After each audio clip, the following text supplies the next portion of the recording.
Guys, baru sebentar tadi saya menerima satu mesej daripada sahabat saya dari bahagian Bersatu Setiawangsa. Sedang berlegar-legar di dalam grup Bersatu Info.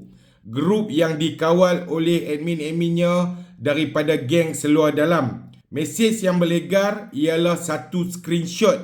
Satu screenshot daripada grup JK Penerangan Bersatu bahagian yang mengatakan dalam grup tu Tun Faizal mengarahkan bawa budak-budak kita jerit pecat Hamzah malam ini. Kita kena malukan dia. Tok Non dah setuju. Kau kena susun Neo. Guys, ini adalah satu fitnah yang diciptakan oleh geng-geng seluar dalam yang sangat-sangat jahat. Saya sendiri ada nama saya di dalam grup tu, sedangkan saya tidak ada di dalam grup tu.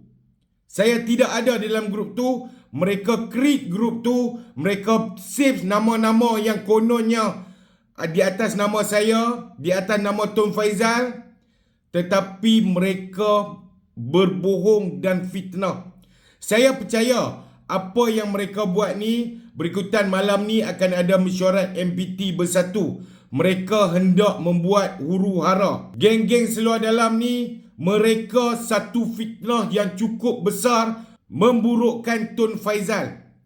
Guys, ini adalah satu fitnah. Tun Faizal tidak pernah mengarahkan dan saya sendiri tidak ada di dalam grup tu, walaupun nama saya ada dekat dalam grup tu, tapi itu bukan saya.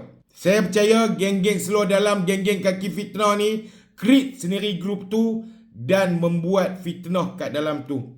Ini adalah satu benda yang jahat dan saya percaya yang buat grup ini tidak lain dan tidak bukan adalah si murtad yang tak tahu hukum, yang tak tahu dosa pahala.